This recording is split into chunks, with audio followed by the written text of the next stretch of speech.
I was never attracted to books. In fact, I hated them. But the title, The Pathless Path from Ali Abdaal's channel really caught my attention. This is the first book I've read since graduation. The Pathless Path, written by Paul Millerd, is a personal narrative that explores the endless possibilities of life. The aim is to guide readers towards a path that is more fulfilling for them as individuals rather than the traditional path that is prescribed by the society.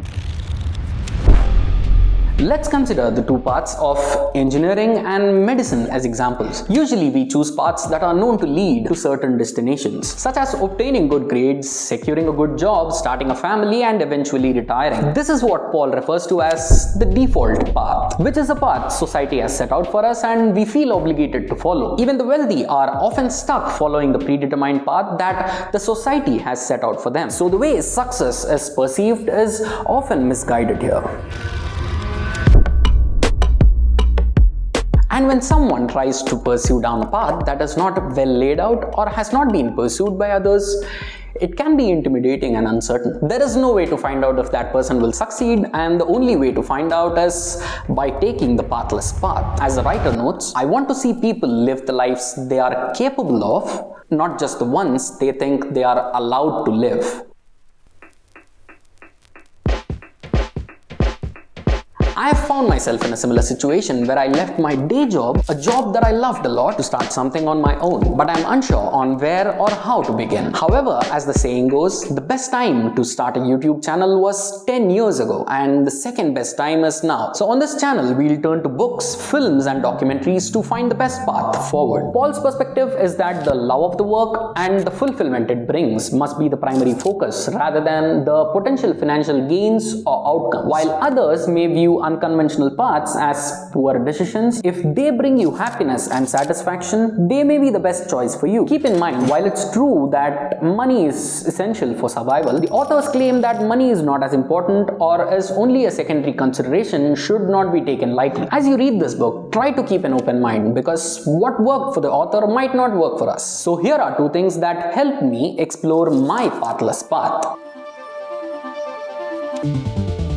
Have you ever thought about how much your career and work contribute to your identity? If you remove work from your life, who would you be? Author quotes a great article by Andrew Taggart: if work dominated your every moment, would life be worth living? It's worth taking a moment to consider it. Now, what does chase freedom mean? We often get caught up in this rat race of earning more money, saving for retirement, forgetting that there is a life to be lived, which constitutes of doing what you love and spending valuable time with the loved ones, etc. A simple Google search helped me understand that the average person gets to spend only around 24 years of his entire lifetime doing what they love, while 23 years are spent sleeping and 14 years are spent working. If you're in a job that doesn't bring you joy and it's taking a toll on your mental health, it's not worth sacrificing 14 years of your life for it. This book encourages you to try out different things in life, such as traveling if that's what you're interested in, because traveling has already proved itself to be pretty viable. In this case, that is traveling, earning money is just a byproduct of doing what you love and feeling alive. Of course, money is important for survival, but the point is that if you don't make time for the things you enjoy and work takes the center stage and influences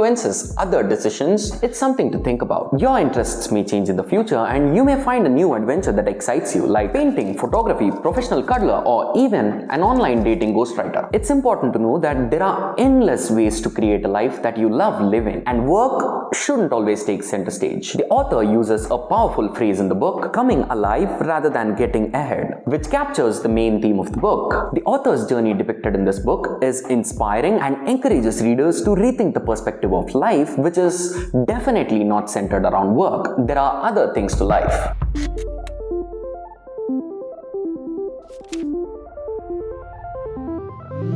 Ikigai, a Japanese concept translated loosely as the purpose of life, is depicted beautifully in this picture. To discover purpose, it's essential to align with the four main categories: that which you love, that which you are good at, that which you can be paid for, that which the world needs. For a deeper understanding of this concept, I'd recommend you to watch Variku's video, which explains this concept in a very captivating manner. Pathless Path suggests that the Ikigai's approach can also limit your imagination and potential for greater possibilities. Therefore, considering alternative paths and exploring various ways to lead a fulfilling life is crucial, even if it means facing uncertainties along the way. So let me explain. When I left my day job, I was filled with fear and uncertainty. I had not saved enough money to support myself for a few months, and I was worried that my friends and family would not accept me or my decisions. Even though my expenses were reduced, the thought of not having a paycheck was daunting. However, when I started writing the script,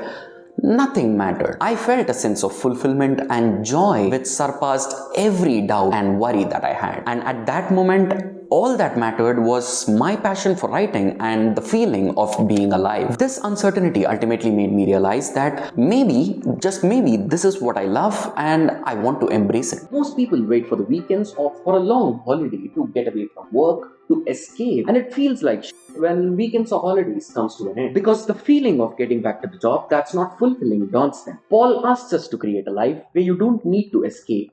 If I had to explain this book in one sentence, if you had to do one thing regardless of money and explore all the possibilities that life has to offer, then that's the path you should choose. The pathless path, where all it matters is it's fulfilling, it's making you happy, and you're trading certainty, comfort, etc. for happiness. And hopefully, money will follow, which should be a byproduct. As Paul says, the act of creation is the reward itself, which makes a lot of sense, at least for me. So while I implement these in my life, let me know how I can improve these videos. I want to dive deeper into these conversations, but since I wanted to get this video out as soon as possible, I had to keep it short. I'd love to have this conversation going. Please consider leaving your thoughts below. Let me know what books I should try next or what films I should watch next. Until next time,